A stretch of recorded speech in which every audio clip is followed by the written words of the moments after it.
আসসালামু আলাইকুম। একটা বিশেষ গুরুত্বপূর্ণ বিষয় শেয়ার করতে আসলাম, যেটা হচ্ছে মামলার তারিখ অর্থাৎ কেসের তারিখ এবং উক্ত কেসের সমস্ত ডিটেলস। হ্যাঁ, আপনি এবং আপনার পরিবারের নামে যদি কোনো ধরনের কোনো মামলা থাকে, সেটা যে কোনো ধরনের মামলা হতে পারে ল্যান্ড সার্ভে ট্রাইব্যুনালের মামলা, হতে পারে নারী নির্যাতন, শিশু নির্যাতন এবং যে কোনো ধরনের মামলা। তো উক্ত মামলার কেসের তারিখ কোন দিন আছে এবং উক্ত মামলার সমস্ত ডিটেলস আপনি এই ভিডিওটি দেখার পর থেকে আপনার হাতে থাকা মোবাইল ফোনটির মাধ্যমে দেখতে পারবেন। তো এই বিষয়গুলো সম্পর্কে আমাদেরকে কোর্ট কাছারিতে গেলে অনেক ধরনের হয়রানি হইতে হয় এবং যেখানে বিভিন্ন প্রকারের দালালরা ঘোরাফেরা করে এবং আপনার টাকা খাওয়ার জন্য বসে থাকে। তো উক্ত সমস্যার সমাধান নিয়েই আসলাম আজকে। তো যাদের নামে কোনো ধরনের মামলা নাই অথবা যাদের পরিবারের কারো নামেও কোনো ধরনের কোনো মামলা নাই, আপনারা চাইলে এই ভিডিওটা কন্টিনিউ করতে পারেন, কেননা এখন নাই হতেও তো পারে কোনো এক সময়। তাই ভিডিওটি অত্যন্ত গুরুত্বপূর্ণ হতে চলেছে, আপনারা মনোযোগ সহকারে সম্পূর্ণ ভিডিওটি দেখুন। তো ভিডিওটি শুরু করার আগে আপনাদের কাছে ছোট্ট একটি রিকোয়েস্ট, আপনারা যদি আমার এই চ্যানেলটিতে নতুন হয়ে থাকেন তো এই চ্যানেলটিকে সাবস্ক্রাইব করে বেল আইকনটি অল করে দিবেন, কেননা আপনারা যদি সাবস্ক্রাইব করে বেল আইকনটি অল করে না দেন সেক্ষেত্রে আমার করা ভিডিওগুলির নোটিফিকেশন আপনার কাছে পৌঁছাবে না। অতএব সাবস্ক্রাইব করে বেল আইকনটি অল করে দিতে হবে। তো চলুন কথা না বাড়িয়ে দেখে নেওয়া যাক আমরা কিভাবে মামলার তারিখ এবং উক্ত মামলার সমস্ত ডিটেলস দেখতে পারি আপনার হাতে থাকা মোবাইলের মাধ্যমে। তো উক্ত মামলার তারিখ এবং উক্ত মামলার সমস্ত ডিটেলস দুইটি উপায়ের মাধ্যমে দেখা যায়। এক হচ্ছে তাদের একটি অফিসিয়াল অ্যাপ আছে সেটির মাধ্যমে, এবং দুই যে কোনো একটি ব্রাউজারের মাধ্যমে তাদের সরাসরি ওয়েবসাইট থেকে দেখা যায়। তো আমরা প্রথমেই তাদের অ্যাপের মাধ্যমে উক্ত মামলার তারিখ এবং মামলার সমস্ত ডিটেলস দেখব। তো তার জন্য প্রথমেই আপনার প্লে স্টোরটি ওপেন করে নিতে হবে এবং সার্চ বারে এসে লিখতে হবে আমার আদালত। আমার আদালত লেখার পর এই যে দেখতে পাচ্ছেন যে অ্যাপ্লিকেশনটি আছে, এই অ্যাপ্লিকেশনটি আপনাকে ইনস্টল করে নিতে হবে। তো আমরা এখানে কয়েক সেকেন্ড অপেক্ষা করি, কয়েক সেকেন্ডের মাধ্যমে আমাদের এই অ্যাপ্লিকেশনটি ইনস্টল হবে। দেখতে পাচ্ছেন যে আমাদের উক্ত অ্যাপ্লিকেশনটি ইনস্টল কমপ্লিট হয়েছে, এটা এখন ওপেন করার পালা। তো আমরা এখন ওপেনে ক্লিক করে দিলাম। ওপেনে ক্লিক করে দেওয়ার পর এখানে কয়েক সেকেন্ড অপেক্ষা করতে হবে।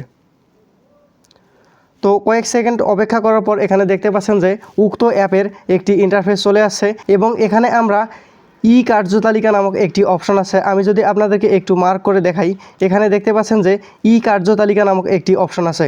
উক্ত অপশনে আমরা ক্লিক করব। উক্ত অপশনে ক্লিক করার পর এখানে তারা বলতেছে যে তারিখ দিয়ে খুঁজুন, অর্থাৎ আপনি যদি মামলার তারিখটা জেনে থাকেন তো সেক্ষেত্রে উক্ত তারিখ দিয়ে আপনি খুঁজতে পারবেন। এবং আমরা যেহেতু তারিখ কিছু জানি না, আমরা তারিখও জানবো এবং বিস্তারিত সব কিছু জানবো। তো সেক্ষেত্রে আমরা মামলা নম্বর দিয়ে খুঁজুন এই অপশনটিতে ক্লিক করে দেব। ক্লিক করে দেওয়ার পর আপনি যে বিভাগ থেকে দেখতে চাচ্ছেন আপনার বিভাগটা এখানে দিয়ে দিবেন। আমার যেহেতু রংপুর বিভাগ, আমি রংপুর বিভাগটা দিয়ে দিলাম এবং এখানে জেলার নামটি দিয়ে দিবেন আপনার। তো আমি আমার জেলার নামটি দিয়ে দিলাম এবং এখানে তারা বলতেছে যে আদালতের ধরন নির্বাচন করুন। তো আপনার মূলত মামলাটি কোন আদালতে আছে সেই আদালতটি এখানে বসিয়ে দিতে হবে। তো আমার যেহেতু জেলা জজ আদালত, তো আমি এখানে জেলা জজ আদালতটা বসিয়ে দিলাম এবং উক্ত আদালতের নাম, মানে অর্থাৎ জেলা জজ আদালতে তো অনেকগুলো হচ্ছে কোর্ট থাকে, তো উক্ত আদালতের মূলত কোন কোর্টে আপনার উক্ত মামলাটি আছে তো সেইটা এখানে বসিয়ে দিতে হবে। তো আমার যেহেতু এটা জমাজমি সম্পর্কিত মামলা, তো সেক্ষেত্রে আমি ল্যান্ড সার্ভে ট্রাইব্যুনালে ক্লিক করে দিলাম। তো এখানে ক্লিক করে দেওয়ার পর এখানে তারা বলতেছে যে কেস নম্বর, তো এখানে আমাদেরকে কেস নম্বরটি বসিয়ে দিতে হবে। তো আমি উক্ত মামলার কেস নম্বরটি বসিয়ে দিচ্ছি। তো আমার মামলার কেস নম্বর হচ্ছে 968 এবং আপনার মামলাটির কেস নম্বরটি আপনাকে এখানে বসিয়ে দিতে হবে। এবং এখানে বলতেছে যে বছর নির্বাচন করুন, এই ড্রপডাউন বাটনে ক্লিক করবেন। ক্লিক করার পরে আপনি কত সালে মামলাটি করছিলেন সেটি এখানে বসিয়ে দিবেন। তো আমার যেহেতু 2020 সালে এই মামলাটি করা, তো আমি এখানে 2020 বসিয়ে দিলাম। আমি আপনাকে আবারও একটু দেখাই, এখানে প্রথমে আপনার বিভাগ দিতে হবে, দেন আপনার জেলা দিতে হবে এবং আপনার আদালতের ধরন নির্বাচন করতে হবে এবং কোন আদালতে আপনার উক্ত মামলাটি আছে সেটা বসিয়ে দিতে হবে এবং আপনার মামলার নাম্বার এবং কত সালে আপনি মামলাটি করছিলেন সেটি এখানে বসিয়ে দিতে হবে। দেন এখানে অনুসন্ধানে ক্লিক করুন। অনুসন্ধানে ক্লিক করার পর এখানে জাস্ট আপনাকে কয়েক সেকেন্ড অপেক্ষা করতে হবে এবং দেখতে পাচ্ছেন যে এখানে সাথে সাথে একটি রেজাল্ট চলে আসছে। তো আপনি এখানে দেখতে পাচ্ছেন যে দেখুন নামক একটি অপশন চলে আসছে। তো আপনি উক্ত দেখুন নামক অপশনটিতে ক্লিক করে দিবেন। তো আমি দেখুনে ক্লিক করলাম। ক্লিক করার পর এখানে দেখতে পারবেন যে আপনার মামলার বিস্তারিত এবং আপনার উক্ত মামলার কবে তারিখ আছে এবং আপনার উক্ত মামলার শুনানির দিন কি হয়েছিল না হয়েছিল এবং কবে কতটা তারিখ হয়েছে এবং আপনার মামলার কোন তারিখে কি রায় দিছে সমস্ত বিষয়গুলো আপনি এখানে দেখতে পারবেন। তো এখন আমি দেখাই একটু, এই যে 22 তারিখ 9 মাস 2020 সালে মূলত মামলাটা আমার এখানে করা হয়েছে। এখানে দেখতে পাচ্ছেন যে নতুন মামলা, আমি আপনাকে একটু মার্ক করে দেখাই। এই যে দেখেন যে নতুন মামলা, এটা হচ্ছে প্রথম তারিখ এবং তারপরে একের পর এক তারিখগুলো চলমান হয়েছে এবং সর্বশেষ যে তারিখটা হয়েছে এখানে আমি যদি আবারও একটু আপনাকে মার্ক করে দেখাই, এই যে দেখতে পাচ্ছেন যে একতরফা শুনানি হয়েছে এবং তারপরে মামলাটি নিষ্পত্তি হয়েছে। অতএব এই মামলাটি এখন শেষ। তো এখন কথা হচ্ছে মামলার তারিখ আপনি কিভাবে বুঝবেন। ধরেন এখন হচ্ছে এখানে দেয়া আছে 28/8/2024। এখন কথা হচ্ছে তারিখটা আপনি বোঝার জন্য অগ্রিম একটা তারিখ দেয়া থাকবে, উক্ত তারিখটি হচ্ছে আপনার মামলার তারিখ। তো এখন চলে আসি আমরা ওয়েবসাইট থেকে কিভাবে দেখব। ওয়েবসাইট থেকে দেখার জন্য প্রথমেই আপনার মোবাইলের যে কোনো একটি ব্রাউজার ওপেন করে নেবেন। তো আমি ক্রোম ব্রাউজারটি ওপেন করে নিচ্ছি। ব্রাউজার ওপেন করে নেওয়ার পর এখানে সার্চ বারে এসে লিখতে হবে মামলার কার্যতালিকা। সেটা আপনি বাংলায়ও লিখতে পারেন, ইংলিশেও লিখতে পারেন, শুধু এই ওয়েবসাইটটি আসলেই হচ্ছে। তো উক্ত ওয়েবসাইটে আপনাকে ক্লিক করতে হবে মামলার কার্যতালিকা। এখানে আমি ক্লিক করে দিলাম। ক্লিক করে দেওয়ার পর দেখতে পাচ্ছেন যে উক্ত ওয়েবসাইটটি চলে আসছে। তো এখানে আপনি একটু জুম ইন এবং জুম আউট করে কাজগুলি করতে পারবেন।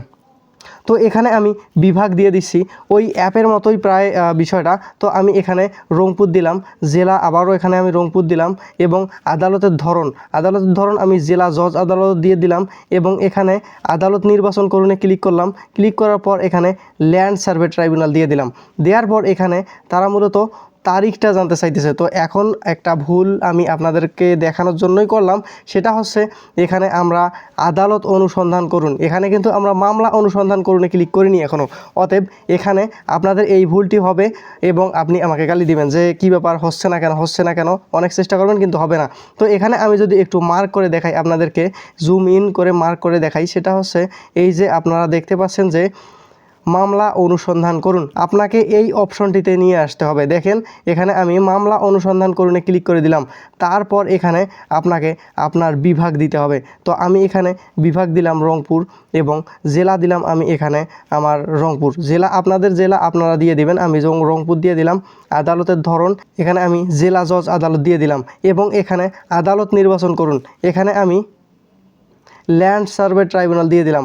এখানে কথা হচ্ছে আপনার যে আদালতে মামলাটা আছে সেই আদালতটি এখানে বসিয়ে দিতে হবে এবং আমি এখানে মামলার নম্বরটি দিয়ে দিলাম। তো আমি এখানে মামলার নম্বর হচ্ছে আমার 968/হচ্ছে মামলার আপনার কত সালে মামলাটা করছিলেন সেই মামলার সালটা এখানে বসিয়ে দেবেন। তো 2020 যেহেতু আমি এখানে 2020 দিয়ে দিলাম এবং এখানে অনুসন্ধানে ক্লিক করে দিতে হবে। অনুসন্ধানে ক্লিক করার সাথে সাথেই দেখেন এখানে আপনার মামলার সমস্ত বিষয়গুলি চলে আসছে এবং আপনি এখানে যদি দেখুনে ক্লিক করেন তো সেক্ষেত্রে দেখতে পারবেন যে আপনার উক্ত মামলার তারিখ এবং আপনার উক্ত মামলার যে আদেশগুলি দিয়েছে সেই আদেশগুলি আপনারা এখানে দেখতে পারবেন এবং এখানে দেখতে পাচ্ছেন যে আমার এই আদালত থেকে এটা নিষ্পত্তি হয়ে বদলি হয়েছে অন্য একটা আদালতে। এখানে দেখতে পাচ্ছেন যে সহকারী জজ আদালত বদরগঞ্জ রংপুর। তো আমার এই মামলাটা এই আদালতে মূলত নিষ্পত্তি হয়েছে এবং উক্ত মামলাটি অন্য একটি আদালতে গেছে। তো এখন মূলত যেহেতু অন্য একটি আদালতে গেছে তো সেক্ষেত্রে মামলার কেস নম্বর এবং সব কিছু আলাদা আলাদা হয়ে যাবে। তো ওটা অন্য একটা বিষয়। তো মূলত আমি এখানে আপনাদেরকে দেখিয়ে দিলাম মামলার বিস্তারিত এবং আপনার উক্ত মামলার কেসের তারিখটি আপনি কিভাবে দেখবেন। এখানেও মূলত কেসের তারিখটি ওই সেমভাবেই দেওয়া থাকবে। যেমন এখানে ধরেন আজকের তারিখ হচ্ছে এটা, মনে করেন যে আজকের তারিখ এটা 28/8/2024। এখন মূলত ধরেন 1 মাস পরে আপনার কেসের তারিখ হবে, তো সেই তারিখটা মূলত এখানে লেখা থাকবে যে উক্ত তারিখে আপনার কেসের তারিখ।